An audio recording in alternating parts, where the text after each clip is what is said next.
โทรมาว่าได้กลายไปทางนั้นบอกไปท่าแขกบ่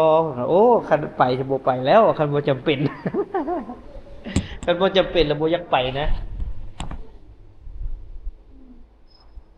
เป็นไหนหมอเพิ่นว่าจังไดไข้เลือดออก ไข้เลือดออก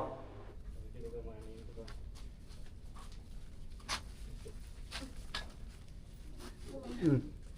อ่ะไว้ซื้อยาโอ้ยอันนี้ของแม่อุตสาหเอาเซราโอนเลยนะ1,500เดี๋ยวออกเดินทางไปยมราชพี่น้องกะหลังจากที่บ่แต่คำมาเจอสภาพน้องจ้อยที่บ่สบายในมื้อนั้นเนาะส่วนเพิ่นไปโรงหมอแล้วเพิ่นก็บ่ไปแต่ตื่นมื้อเช้ามาเพิ่นก็มากวดแล้วก็นอนโรงหมอเมืองยมราช1คืนหลังจากนั้นบ่แต่คำก็คือมื้อนี้ล่ะพี่น้องเอ้ยบ่แต่คำก็สิไปรับเพิ่นเมื่อส่งอยู่บ้านเนาะแล้วมื้อนั้นส่วนมาละแต่เพิ่นบ่มาเพิ่นก็น่าจะเกรงใจเฮาได้มันดึกเนาะตื่นมื้อเช้ามาเพิ่นก็ให้รถของพี่น้องอยู่บ้านนั่นแหละรถตู้มาส่งก็สบายดีเนาะท่านผู้ชมเดี๋ยวเฮาไปรับน้องจ้อยกลับไปบ้านนาดีพอดีน้องเพิ่นเป็นไข้เดี๋ยวเฮาสิไปสอบถามเพิ่นว่าเพิ่นเป็นจังไดแน่แล้วเนาะมื้อนี้แดดคักขนาดเลยท้องฟ้าแจ่มเลยพี่น้องคือจากเมืองนาไก่ของบ้านแต่คำอยู่ลงไปหาห้องหมอบ่น้องจ้อยเข้าก็ประมาณอยู่20ปลายกิโลเมตรเนาะแล้วก็จากห้องหมอไปหาบ้านเพิ่นท่านก็สิประมาณ30ปลาย30ลัก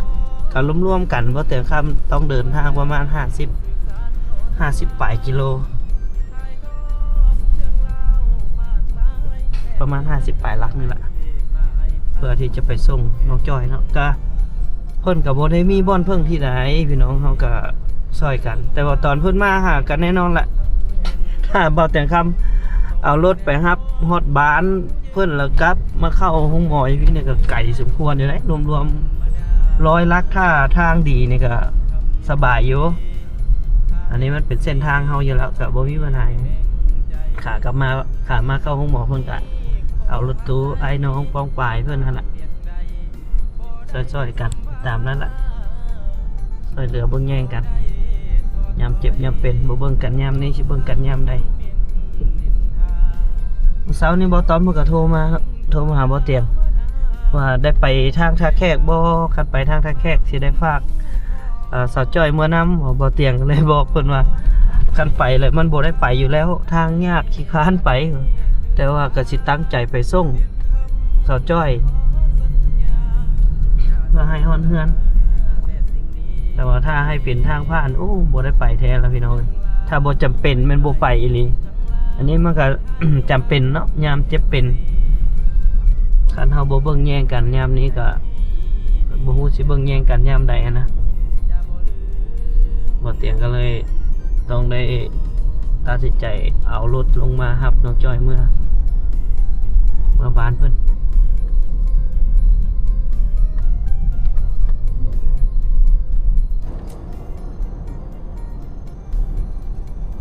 ใกล้สิฮอดห้องหมอแล้วพอดีมื้อนี้เป็นมื้อออกห้องหมอของน้องจ้อยก็เลยมาแวะเพิ่นรับเพิ่นกลับบ้านตอนมาหั่นเบ้าเตียงก็ติดธุระแล้วก็บ่ฮู้ว่าเพิ่นมาทางนี้นำจนมาฮอดห้องหมอละพอดีถึกตอนบ่เตียงค่ำโทรหาเนาะบ่เตียงค่ำโทรหาก็เลยฮู้ว่าเพิ่นมาปิดปัวอยู่ห้องหมอเมืองยมราชก็นอนคืนเดียวนอนใส่น้ำคืนเดียวก็นอนใส่น้ำเกลือคืนนึงใส่ยาแล้วก็สร้างมันก็บ่ได้เป็นหยังหลายพี่น้องเอ้ย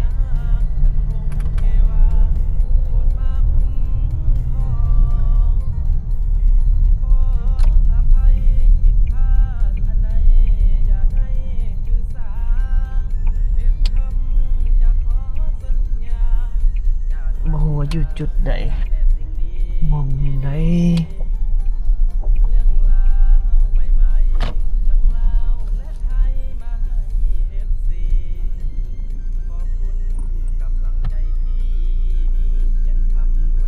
ใส่น้อเที่ยวไปแต่ห้องหงอส่วงนี่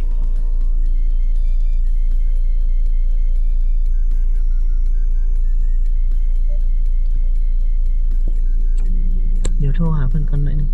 อยู่จุดใด ฮัลโหล อยู่แถวใด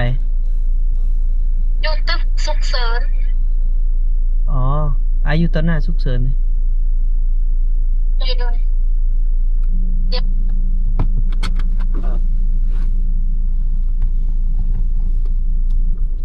เดี๋ยวหาบนจอดรถก่อน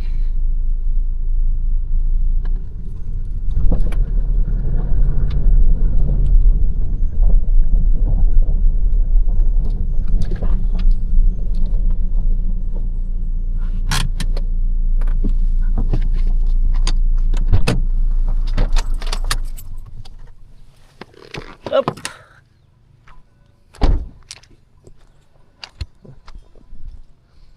เป็นอันเดอร์สำบายดีอยู่ นอนคืนหนึ่งเนาะนอนคืนบ่ได้นอนซ้ำเฝ้าเดียวได้อยู่สุขเสริญเอาขึ้นทั้งหลังก็ได้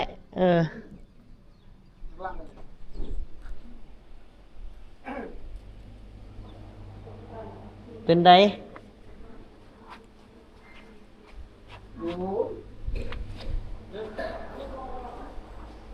เป็นจังใดเป็นจังได้ เมฆก็บ่ได้นอน ผู้ใดก็ หน้าจดจืดจดชืดบ่มีสีบ่ต้อมก็โทรมาว่าได้กายไปทางนั้นบ่ไปท่าแขกบ่โอ้คันไปจะบ่ไปแล้วคันบ่จำเป็น คันบ่จำเป็นแล้วบ่อยากไปนะเป็นไหนหมอเพิ่นว่าจังได ไข้เลือดออก ไข้เลือดออก อาการ นาน ปวดคืน คือไอ้ว่าอยู่เพื่อนน้องมือนั้นท่านว่าอากาศมันคล้ายไข้หวัดเจ็บคอ เมื่อวานเนี่ยรู้สึกว่าดีเลยได้แบบไปลิ้นแบบล็อกกลางบ้านอะไรเนี่ยแบบ เข้าไปในบ้านแต่ตอน6 โมงนี่แหละ เจ็บแล้วบ่เห็นพึ่งเลยเจ็บอันนี้เจ็บแล้วก็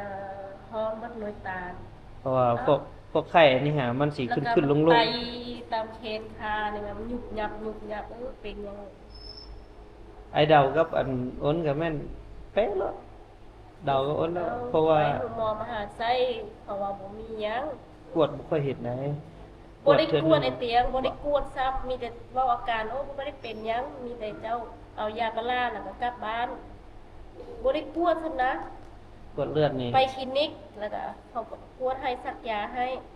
แต่จนมานี่แหละจังได้กวดเลือดมาเป็น คือพวกไข้นี่ถ้าว่าเฮาเป็นใหม่ๆเฮารู้สึกใหม่ๆบ่ฮอดมือสองมือนี่บ่อยากเห็นนะคันเฮาสองสามมือน่ะเห็นดี พญาติเก่าหันคืน ขยัดเก้า มีเสื้ออยู่ได้เนาะ เสื้อพญาติเก่า เสื้อ ขยุงนี่นะนี่กินน้ำมะพร้าวพวกขยุงกินน้ำมะพร้าวคันตอนไอ้เป็นนักๆหั่นแม่นกินใบมังหุ่งบดใบมังหุ่งใส่น้ำผึ้งกินแล้วบ่ไปออกเมื่อคนบอกให้เมื่อแล้วเฮ็ดหยังตึม นี่แต่พักผ่อนแล้วก็ให้ญาติกินน้ำหลายๆแล้วก็มีน้ำมะพร้าวกินน้ำมะ น้ำมะ พ พ ร้าว ร้าวแม่นต้องได้กินน้ำมะพร้าวน้ำมะพร้าวเราสำคัญสุดไข่นี่นะ ไม่ได้เกิดได้ ไปจะคนนอนเฝ้าเมื่อคืนนี่ โอ้ยนี่ก็ยายนี่ก็บ่สบายนี่ โมเมนนอนเฝ้านั่งเฝ้าเบัดคืน อยากนอนแล้วเมื่อนี่เพิ่งนอน ตอนเขาเป็นนะเสียบูว้าเลยไปขึ้นรถ อ๋อใครแม่นั่นมัน ไข่แล้ว เรื่องนั่นไหน ไข่แล้ว ครับโอ้โห ไข่แล้วเอาแล้วมันล็อกอีกแล้วบ่ ยันมันที่พุ่นนี่พึกมันนี่อัน เออ เรื่องอื่นมียาดอก เนาะ ผมพอปกเลยแล้วบ่ได้ อืม พี่นา อยู่แถวไหน จักเลยยันวะ มันที่พุ่นตัวนี้จูบนอะไรยามัน โอ้อัน พอแล้วบัดนี้ไป ไปเอิ้น ฮะ อัดกัดบอลอดเลยเฮ้ยมีบอล เออบ่มีบนนั่ง อีพ่อนั่งหน้าเลย เครื่องบริจาคนี่เบิ่งไอเอาออกกันนั่นเอาให้มีบนนั่งกันเออเอาโอ้ยฮู้เนาะ ไปขึ้น ไป5 บาทนี่ อยู่พี่เอาอ่ะ นั่งพี่แล้วโอ้เจ้าผู้รักผู้ใหญ่เนาะนั่งพี่แล้วว้าใครเนี่ยละ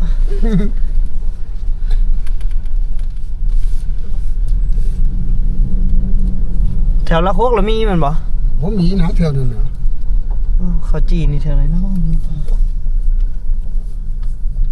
มื้อนี้สิไปทานเด้อกันนี่2 ห้าน3 ห้านเนี่ย บ่มี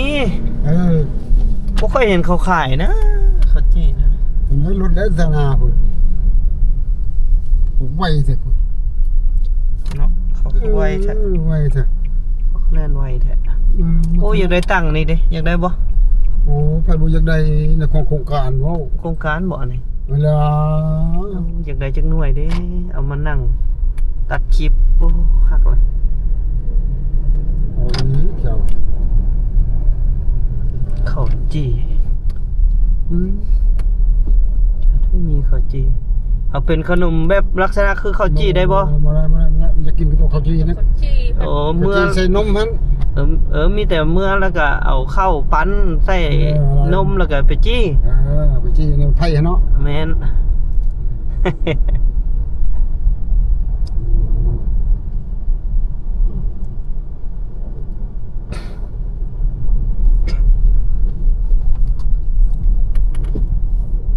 ก็นอนในรถในสิว่ามันเย็นในสิหลับนั่นแหละเนี่ย รับ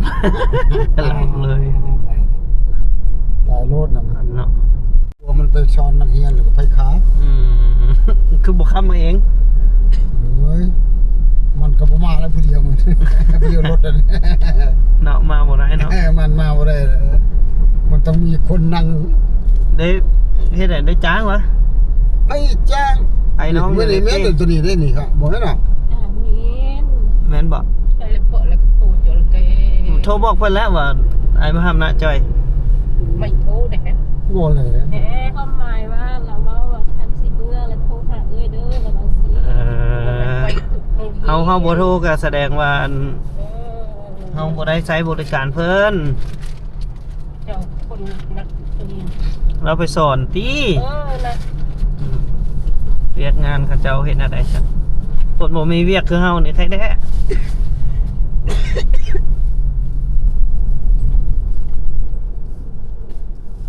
บ่ได้ก็มีเวียกหมด บ่มีเด้เฮาบ่มีเด้เฮาบ่มีเวียก นั่งในห้องกับมีเวียก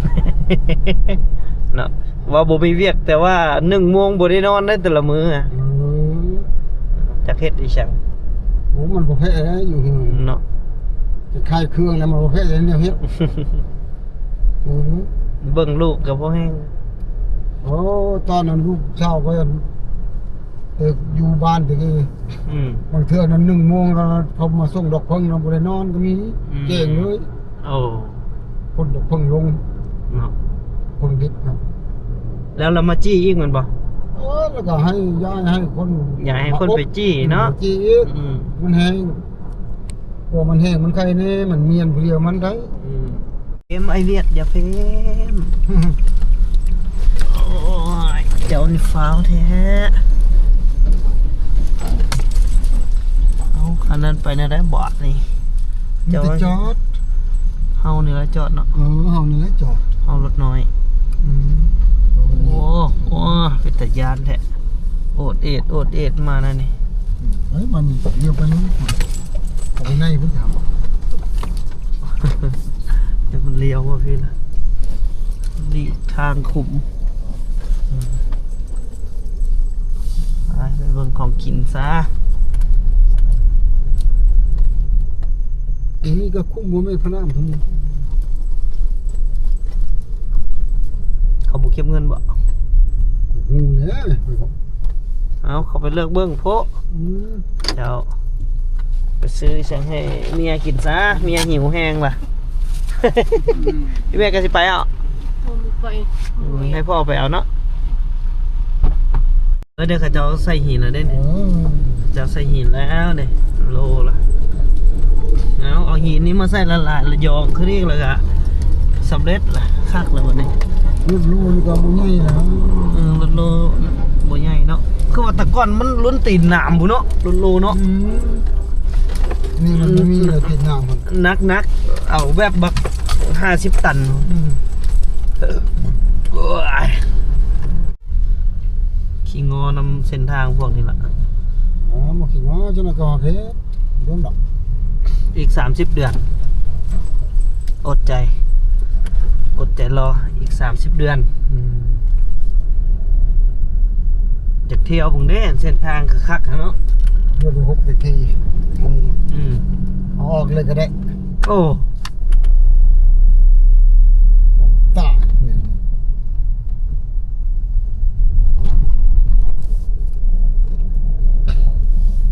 เอาสุดเลยผมใส่ไปนงบกด้วยสิโอ้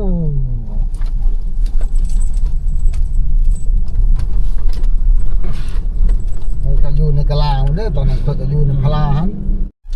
น่าได้ในลบที่3ที่4แล้วนี่ ตายแม่ โอ้วันนั้นว่าป้าเครือกอยู่ทางหลังรถโอ้ยานขี้พุ่นทึกว่ะ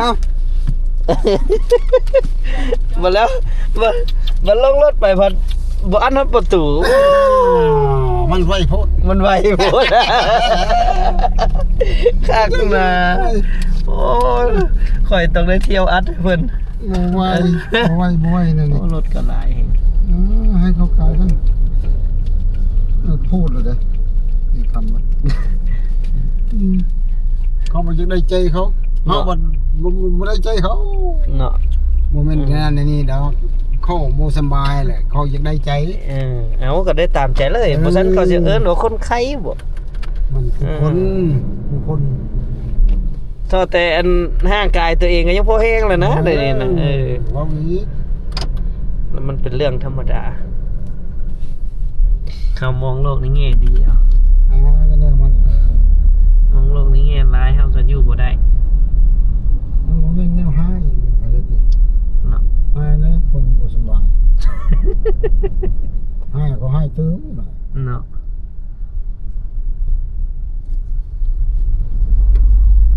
โอ้ซื้อยามาบ่ถึกเนาะเมื่อกี้นี้เนาะ บ่ถึงอยากอมมาเขาเอาตัวเม็ดใหญ่หั่นให้ อย่าดีเจ็บคอเลย เอ้ยตายห่าบ่แม่นบ่ อ๊อด เอาอยู่คนเก็บด้วยนี่เด้อ คนแก็บขี้แก็บนี่ ที่เก็บด้านกินนี่เด้อเป็นใหญ่รถใหญ่นะ อ๋ออันนี้รถซีเมนต์นั่น รถคือพา เนาะคืออยู่เนาะเพื่อสิได้ไปวิทย์10 กิโลเมตรบ่แม่นของง่ายคันนั้นเอ้าเดี๋ยวสิให้เบิ่งเห็นบ่คันน้อยๆนะบ่วิทย์แท้ๆเอาคันนี้ต้องจอดให้คันหน้าเข้าก่อน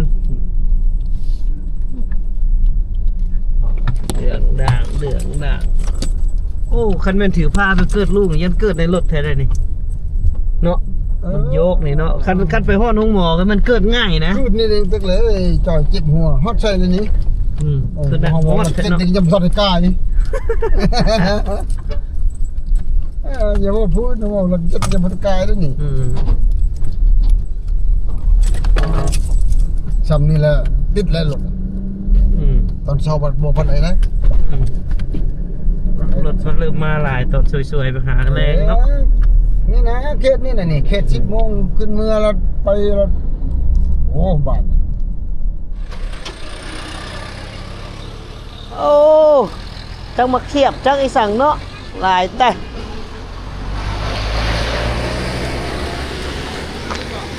แม่นมะพร้าวอ่อนถูกต้อง ตัวนี้เนาะ มะพร้าวอ่อนๆนั่นแหละ กิน โอ้มะพร้าวอันนั้นแก่เลยเนาะมะพร้าวเลยเนาะปลาตัวเบิ่งมะพร้าวนั้นจนงอกแหละ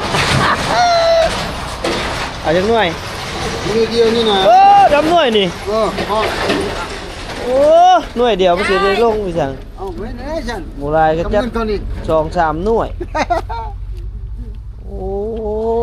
ยอุตส่าห์ย่างตากแดดออกมาเอาหน่วยเดียวโอ้เอานี่ เอาให้อีกนี่ เอาล้านหนึงเอาไปซื้อให้มันวัดซะนี่ ซื้อมะพร้าวนี่โอ้อุตส่าห์ย่างตากแดดลงไปนะเอาหน่วยเดียวบ่ได้คุ้มจังเลย เงินเท่านั้นเงินเท่านั้นทำนั้นกับพ่อแหละผู้เดียว โอ้ผู้เดียวกับโบราณกันจัง5หน่วย เอาบ่ ไปอย่าบ่นนะ โอ้เอาหน่อยโพดโบราณกันจัง5หน่วย ไปเดี๋ยว5 หน่วย6 หน่วย โอ้ คอยนี่มันฮอดเฮือนเดี๋ยวค่อยไก สินอนโหแล้วล่ะ พักผ่อน เนอะ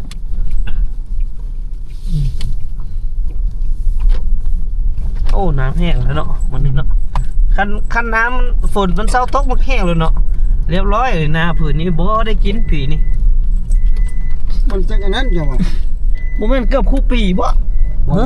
ปีนี้นะ ห่างปีนี้บ่ มันพ้นโพด คนหลายเนาะ หนัก ปีนี้เนาะถือว่าบ่ได้กินข้าวเลยแล้ว เอ้ยเลยแหละ ผืนนี้นี่ เพิ่นนี่สิบ่แม่นเอาหนัก40 ชอบก็ยังยากอยู่อย่าว่าบ่ฮอด50 แต่ก่อนแล้วเขาได้เท่าเดย เป็นร้อย เออแสดงว่ากินข้าวเก่าไปก่อนเนาะหน้าถ้าเจ้าทางพุ่นเด้ โอ้งามอยู่เนาะ จอดนอกนี่แหละเนาะ จนนอกเนาะ ไป จนนอกก็ได้จนในก็ น ได้ อกก็ได้จอดในก็ได้จอดนอกก็ดีเบิดระบบเครื่อง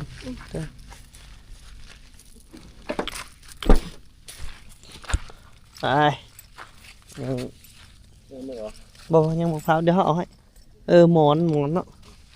เดี๋ยวเขาจะเอาถือมะพร้าวไปโบแม่นแต่ถุงเครื่องหั่นละ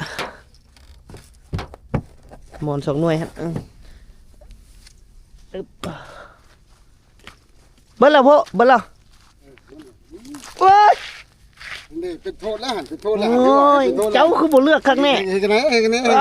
นี่เบ่โอ้มันสิขาดเลยให้นั่นแหละว่าจับจนนั้นก็ขาดโอ้ยสบายดีสบีได้บ่สบายปานใดสวัสดีจ้า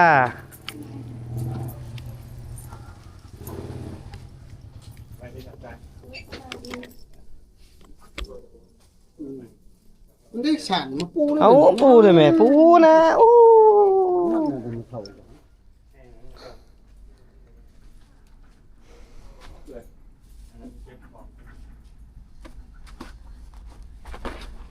เร็วๆสิถ่ายฮู้สินั่ง พอสับทำนี้นะ พวกตู้ประเทศเลย เอาตัวงามๆเลยบ่ได้บ่แขกมาแต่ต่างประเทศผู้ใดเหรอเนี่ย โอ้ยต่างโมต่าง ตัวหาเบาต้องโทรมาแต่ว่าจบไปแล้วไม่มีคนรับประกันจิตอยู่เรือเอาคนที่ได้ออกไปก่อนใช่ป่ะอันนั้นไปหัวบ้านแตนไม่ใช่ตัวเจ้าไป เกี่ยมาเลยเนาะเกี่ยเนาะ มา เพื่อเป็นอย่างสรุปแล้วคือ มาเนี่ย ใครเลยก็ ให้เลยรอกูกูเห็นหมอน้อยนั่งอยู่ดีตีนเป็นตุ่มเต็มนึง ไม่ใช่ กับหลานเจ้าเนี่ยเรียกผู้ชายเนี่ยป่าเป็นไข้เลยรอ เชิงอีพรนะหนังลงเชิง นั่งนี่บักนั่งกันนี่นะนั่งเลยอ่ะ ไปก็ได้ทำเลยแกมาหายเร็ว ไป ๆ ก่อน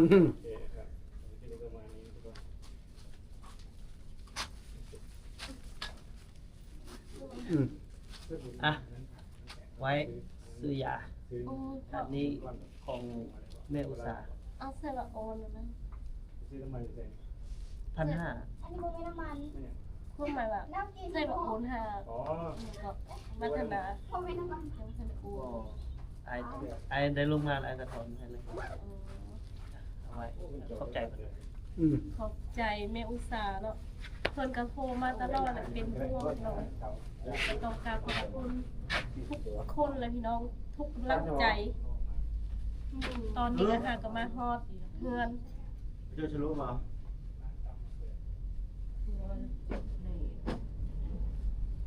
อัน 1,500ก็คือร้านหนึงก็ประมาณ5,000นั่นแหละบ่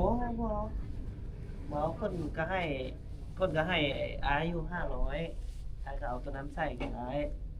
มีเอาไว้ปวด ของนี่เรา เนาะเบิ่งปุ๊บทางพ้นกัน จะรู้มา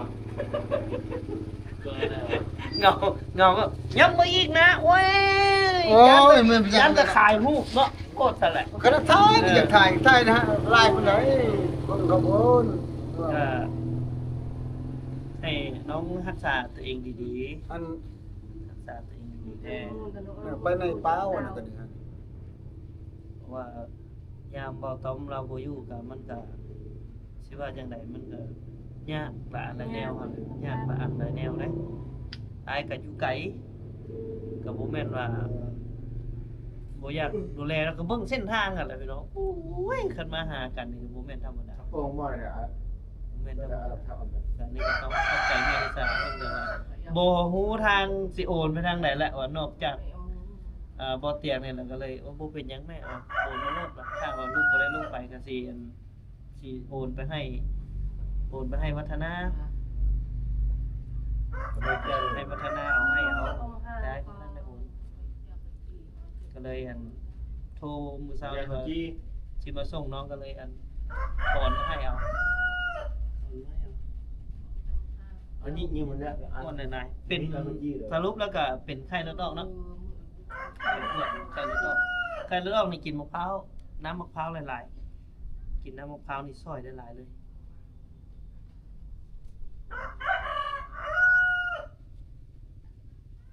ถือว่า ขนมไทยเลยนะ เราก็ไป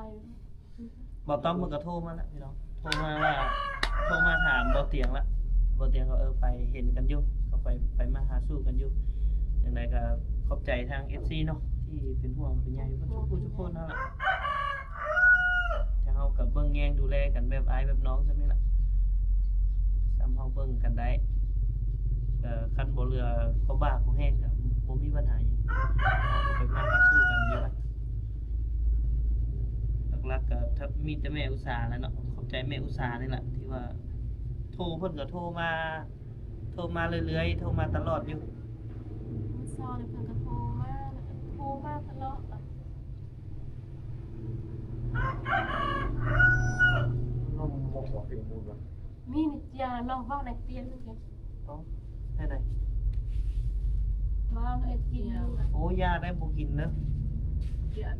มาส่งแล้วก็เดี๋ยวอ้ายจะออกมาแล้วตั้งมาส่งเจ้าซื่อๆก็ออกมาแล้ว ขอบมุกขอบใจเตียงหลายๆขอให้น้องน้ำขอให้เซาไว้ เอา สิ ใครเนี่ยแล้วน้องน้ำกับใครเนี่ยไปทีแรกเพิ่นว่าพอบ่ซักยาได้บ่คันบ่ซักยากินบ่กินมื้อนั้นปัดไอจน1 โมงพอไอบ่ได้รับได้นอนเลยจน1 โมงบ่นึงตื่นมื้อเช้ามาก็รู้สึกว่าเบิดพักนั้นแล้วก็ใครแน่เอาเดี๋ยวรบกวนซำนี้ให้อีพ่อกับพักผ่อนนี่แม่ครับนอนอยู่มานอนอยู่เพื่อนพุ่นตินอนอยู่นี่เลยเนาะน้องจอยกับพักผ่อนเด้อนั่งเด้อ ปล่อยไปเบิ่ง เป็นห่วงเป็นใยคือเก่าจังไดก็ให้ดีให้เศร้าไวๆเดี๋ยวเฮาก็สิได้จบไปซำนี้ก็ต้องขอบใจ FC หลายๆที่เป็นห่วงเป็นใยแล้วก็ดูแลทีมงานดูแลครอบครัวให้เฮามาโดยตลอดก็อวยพรให้พี่น้องอยู่ดีมีแรงเจ็บอย่าได้ใครอย่ามีหั่งมีสุขสุขคนเด้อสำหรับ EP นี้พวกเฮาก็สิขอลาไปก่อนเนาะสำหรับ